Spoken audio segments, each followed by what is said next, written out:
Hello, my name is Michael Hogue, and today I will be talking about best practices as being a bartender. My bartender for today is my lovely wife, Tina. Tina, please introduce yourself. Hi everyone, my name is Tina and I'll be your bartender today. All right, Tina, question that I have. Yeah. How do you get to know your consumer? Mike, that's a little hard to pinpoint as the filling out process for each individual is a little different. Okay. However, I just try to have light and airy conversation with the customer. Trying to steer clear of politics and religion because those are very touchy subjects. So I just try to keep the conversation very light and airy, not to be too deep and burdensome. And I try to allow the customer to drive the conversation, but sometimes I'll approach subjects with the consumer as well, just to keep it again light, airy, and fun. Okay, cool. So that they enjoy their experience at the bar. Yes. So are you conscious of how many drinks you serve each consumer? Of course I have to be. As a bartender, it's my civic duty and due diligence to ensure that customers are able to make sound decisions. Therefore, I have to make sure that they're not to the point or inebriated to the point that they impair their judgment in any way. So I have to make sure of that. And our POS system here actually helps me do that. If my memory isn't that good and the bar gets real busy, every time I make a drink, I have to log it in. So it shows on their tab so I can easily go to the system to see that if my memory is, bogged down with so many people at the bar. Understood. Mm-hmm. So do you ID your consumers? Mike, come on. Of course we do. Okay. That's the law. That's the law. I have to ensure, as a bartender, I have to ensure that each individual sitting right here is of legal drinking age. Okay. So that's a scenario.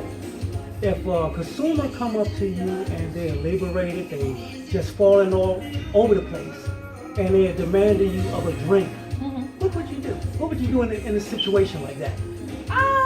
Actually, I've had that happen before. I just let the customer down as politely and as diplomatically as I know how, letting them know that I can't serve them anymore. And 9 times out of 10, the customer is usually okay with that, but sometimes it doesn't go that way, and I'll have to include my manager in on it, and he takes it over from there. Okay, great. Okay. So what is your most memorable moment of being a bartender? Well, I've had so many.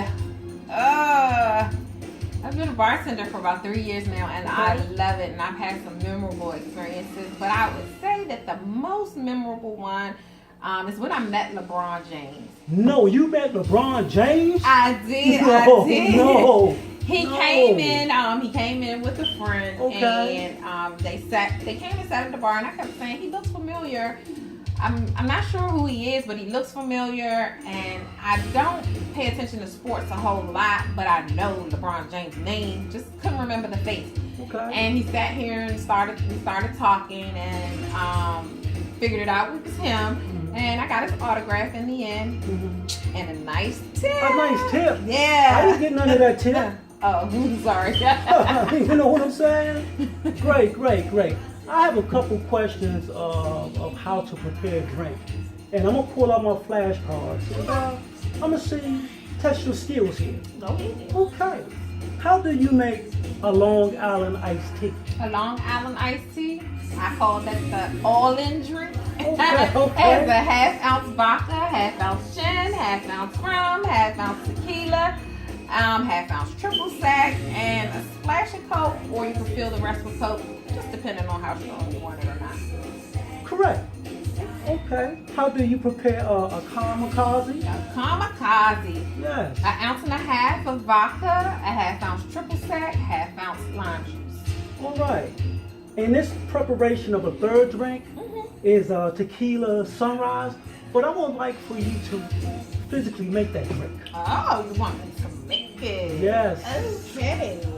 Well, let's do that. Okay. Let's make you a tequila sunrise. Oh, yes.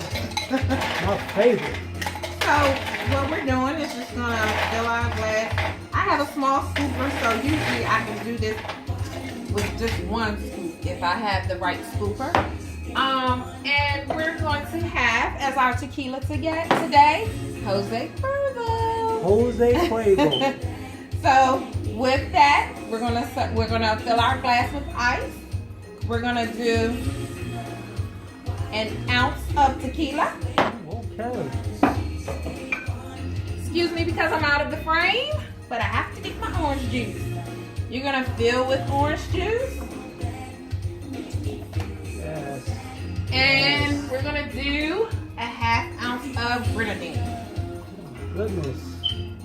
Look And at those colors. You'll see the colors here because that's the tequila sunrise, if you can see. Wow. Drink up and enjoy. Alrighty. Ooh.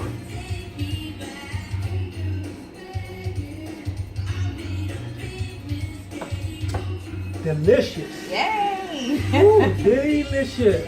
I'm glad you enjoyed. Well, that concludes our best practices video. And I'd like to thank my lovely wife, Tina, for being the great bartender that she is. And until the next time, Cheers! cheers!